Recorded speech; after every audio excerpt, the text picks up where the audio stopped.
Estou aqui para mais uma análise de Superman Lois e hoje falaremos sobre os dois novos episódios que saíram nessas últimas semanas, o episódio 10 e o episódio 11, dois episódios que prepararam o terreno para os 4 últimos episódios que vão encerrar essa primeira temporada. Então, esses dois episódios tiveram muitas resoluções e também ali apresentou talvez a reviravolta que a gente veja nos 4 últimos episódios. Hey pessoas, eu sou o Matheus e no vídeo de hoje falaremos sobre Superman Lois. Antes de começar o vídeo, se você é novo aqui no canal e ainda não está inscrito, já aperta no botão vermelho e se inscreve, porque eu tô preparando conteúdo sobre Superman Lois a rodo.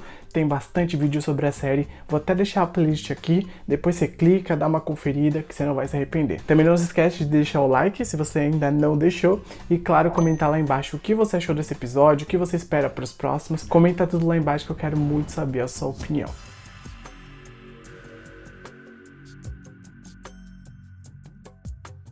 No vídeo anterior a gente ficou se questionando quem era o Morgan Edge. A gente descobriu que ele tinha poderes assim como o Clark, mas quem era esse tal Morgan Edge? De onde ele veio? Por que ele falou que ele era o irmão do Kal-El? E nesse episódio 10 a gente descobre que na verdade o Morgan Edge é realmente o irmão do Clark, já que os dois basicamente compartilham da mesma mãe, que é a Lara Lor-Van, que teve um primeiro casamento com o Zeta Hall e teve um filho chamado Tal Hall, porém a Lara acabou se apaixonando pelo Jor-El, que no caso é o pai do Kal-El, que é o Clark, abandonou a família antiga e focou ali na família nova. E eu sinceramente achei esse enredo dela meio estranho e não simpatizei muito com ela. Eu achei até ela um pouco insensível em ter abandonado a antiga família e simplesmente ter ido construir uma família nova. Mas eu quero falar sobre isso daqui a pouco. Antes eu quero apontar pra vocês que assim como o Clark naquela época que Krypton estava sendo destruída, o próprio Morgan Edge foi enviado para a Terra com o intuito de propagar a raça kryptoniana no nosso planeta. Mas diferente do Clark, que foi enviado como um bebê,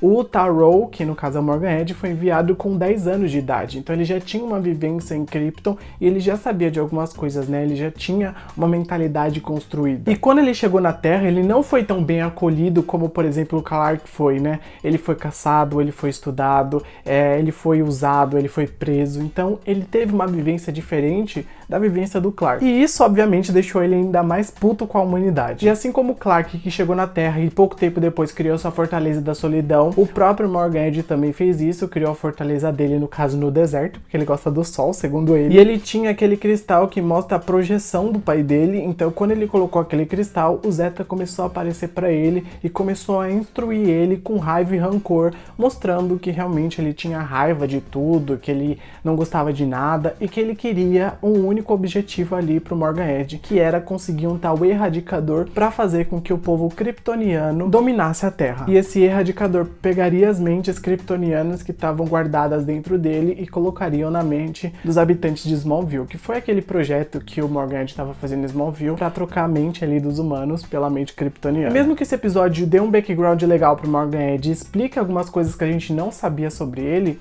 eu ainda senti que esse episódio não caminhou tanto quanto deveria. A história dele não me pareceu totalmente convincente, então tinha algumas coisas que eu ficava me questionando. Por que os kryptonianos ficavam com tanta raiva quando entravam no corpo dos humanos? Por que eles seguiam, no caso, Morgan Edge? E a gente sabe que o povo kryptoniano era um povo pacífico, né? Eles não tinham toda essa maldade e rancor que essas pessoas que entraram no corpo dos habitantes de Smallville tinham.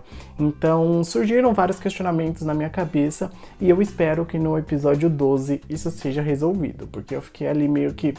Tá, mas qual que é o motivo dessa raiva toda? E na verdade, a única coisa que a gente sabe sobre esse tal erradicador é que ele foi construído pela Lara, no caso a mãe do Clark e do Morgan, com o intuito de propagar a cultura kryptoniana. Mas claro que o Zeta e o Morgan acabaram mudando o conceito desse erradicador e levaram esse erradicador pro lado meio que maligno, né? Pra substituir a mente de seres humanos pela mente kryptoniana. E antes de falar da Lara, que foi a grande salvadora desse 10º episódio, primeiro eu acho interessante a gente falar da Lana, que ganhou um destaque muito bom e finalmente eu olhei pra Lana e falei: parabéns, Lana, você foi bem útil nesse episódio. A primeira coisa que eu queria pontuar sobre a Lana pra vocês é que eu adorei ver ela ficando surpresa ao olhar pro Superman cara a cara. Ela falou: eu só vi ele pela TV e eu tô vendo ele cara a cara.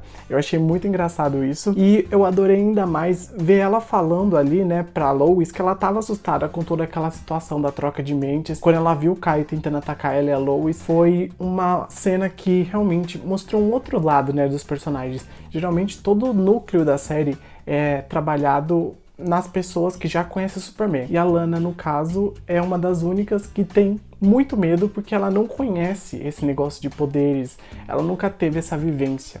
Então, eu gostei de ver isso nela. Ela mostrou que os seres humanos são frágeis comparado aos kryptonianos. E a grande surpresa em tudo isso envolvendo a Lana foi ver ela se voluntariando ali, né, pra ser a hospedeira da Lara. Ela se sentiu meio que no dever de ajudar os moradores de Smallville, já que no caso ela foi a pessoa que recrutou esses moradores para aquele projeto do Morgan Edge. Então ela meio que se solidarizou pela cidade e ela entrou no Erradicador pra meio que servir como casca pra Lara entrar no corpo dela e assim conseguir acabar com os planos do Morgan Edge. E agora chegou a hora da gente falar da Lara, que é a mãezinha do Clark, que finalmente apareceu, e a gente viu ele conhecendo a mãe dele pela primeira vez. Ele, no caso, chegou na Terra como bebê, então ele nunca teve a oportunidade de falar "Oi, mãe", ou sei lá, "Tudo bom, mãe?". Então ele teve essa oportunidade nesse episódio. E mesmo que tenha sido por pouco tempo, nessa conexão de mãe e filho, foi uma conexão muito espontânea. Então, novamente, o Superman e Lois está trabalhando relações familiares, e a gente percebeu que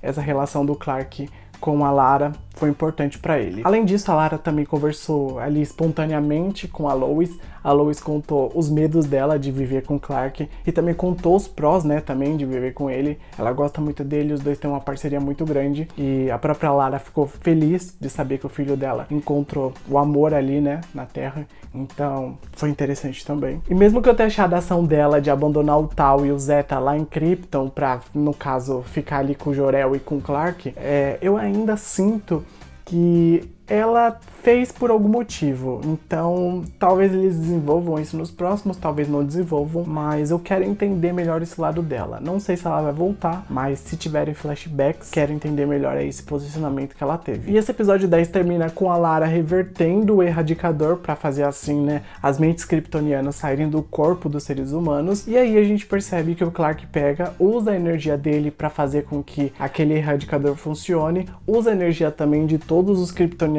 à volta dele e meio que faz uma onda sônica lá, abalar todo mundo e as mentes irem embora. E eu achei uma resolução bem apressada. Eu não esperava que tudo isso fosse resolvido tão facilmente. Além disso, eu também fiquei me questionando, aqueles kryptonianos que estavam no céu, no caso, quando aquela onda passou, eles foram embora, né? Eles saíram do corpo. Então, quer dizer que vários seres humanos caíram do céu? Ou será que eles continuaram com os poderes? Só saiu realmente a mente kryptoniana? Eu fiquei nesse questionamento também, porque isso não foi desenvolvido nem no episódio 11. Aliás, um questionamento também ficou na minha cabeça. Aquela onda sônica, será que ajudou o Jonathan a conseguir os poderes? A gente sabe que até agora o Jonathan é o único ali, né, dos Kent a não ter poderes. Até a Lois tem seu próprio poder, que é a inteligência. Mas o Jonathan não tem nenhum poder. Então, aquela onda ali, né, do Erradicador pode ter começado o processo de desenvolvimento dos poderes dele.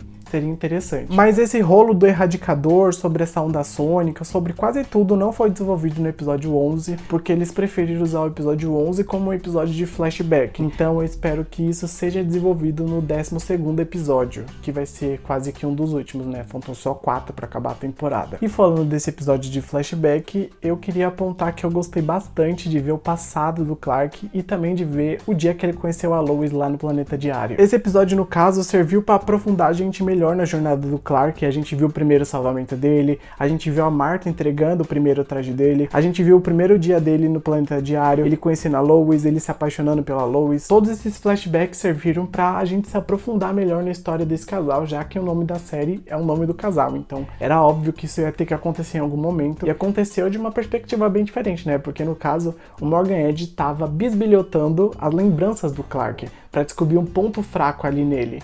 Então ele foi lá fugicando as lembranças, enquanto isso a gente foi vendo o passado do Clark. E era óbvio que o Morgan Edge ia descobrir uma fraqueza do Clark, e essa fraqueza é a família dele. E o Clark não podia fazer muito pra se defender ali, né, do Morgan Edge, porque ele tava meio que impotente, ele tinha usado toda a força dele no episódio anterior pra parar ali os kryptonianos, então ele tava muito assim, sem energia pra fazer alguma coisa e derrotar o Morgan Edge. Tanto é que o Morgan Edge acaba destruindo ali, né, a fortaleza da solidão do Clark, acaba fazendo com que o Jor-El Jor-El fosse jogado meio que de escanteio. Então, o que vai ser do Clark agora, né? Principalmente porque esse final de episódio, né, do 11, a gente percebeu que o Clark não é mais aquele Clark bonzinho que a gente conhecia. E daí, nesse mesmo episódio, a gente também tem aquela dinâmica de como a criação de uma pessoa pode impactar na índole dela. Tanto é que a gente percebe que os dois pais hologramas, né, o pai holograma do Morgan Edge, que no caso é o Zeta, e o pai holograma do Clark, que na verdade é o Jor-El, ensinaram coisas diferentes para os dois, e essas coisas que eles ensinaram construiu a índole deles. Enquanto o Jor-El treinou o Clark com amor e compaixão, o Zeta treinou o Morgan com raiva e rancor e mostrou para ele que a sociedade era ruim, que ele não deveria se apaixonar, que ele não deveria ter fraquezas, e ele deveria, na verdade, focar em uma coisa, que era reerguer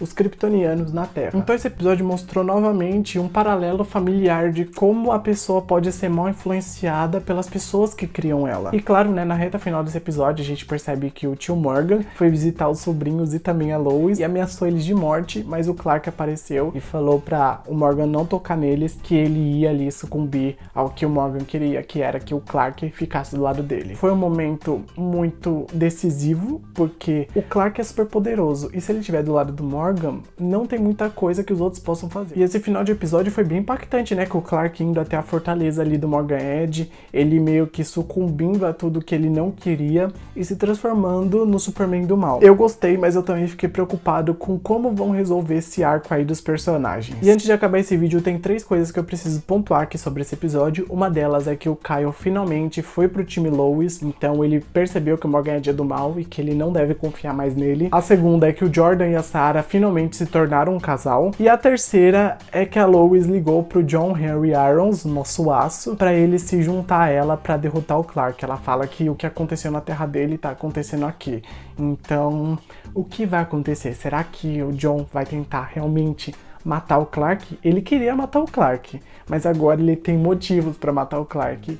Então, fiquei preocupado, porque o Clark provavelmente vai matar o John. E além disso, a Lois vai ter que recorrer ao pai dela. Eu quero só ver o que ela vai fazer no próximo episódio. Ela vai ter que abaixar a cabeça e falar, então, né, pai, o Clark, no caso, virou do mal, e eu vou ter que usar aquele seu plano que você provavelmente estava fazendo pra matar ele, pra tentar, pelo menos, deter ele. Então, vai dar uma ajudada, pai? Eu nunca concordei com os planos do Stan, se vocês acompanham meus vídeos, vocês sabem disso, mas nesse momento eu vejo que vai ser necessário usar algum dos planos dele ali contra Kryptoniano pra deter o Clark, né? Pelo menos pra parar ele. E era isso que eu tinha pra falar sobre esses 2 episódios. Eu gostei bastante da abordagem do episódio 10, que foi um episódio cheio de resoluções, e eu gostei do episódio 11, que foi o episódio de flashbacks pra gente conhecer o passado. E aliás, eu ficaria horas e horas assistindo o passado da Lois e do Clark. Eu amei a forma singela e simples que eles contaram a história do Clark e da Lois. Foi uma coisa assim que pra mim foi resolutiva, resolveu os problemas de lacunas temporais que eu pelo menos tinha e também conseguiu trazer uma energia diferente pra esses 2 personagens. Então esse episódio foi muito bom. E agora só nos resta 4 episódios para o final dessa primeira temporada de Superman e Lois. E o que vocês esperam pra esses 4 últimos episódios? Quais são as resoluções que vocês aguardam aí pro final da temporada? Coloca tudo aqui nos comentários que eu quero saber. Me conta o que vocês acharam desse 10º e 11º episódio também, que eu quero muito saber. Não esquece de se inscrever no canal se você ainda não é inscrito, deixar o like nesse vídeo se você ainda não deixou. Um grande beijo pra todos vocês, até o próximo vídeo de Superman e Lois e tchau, gente!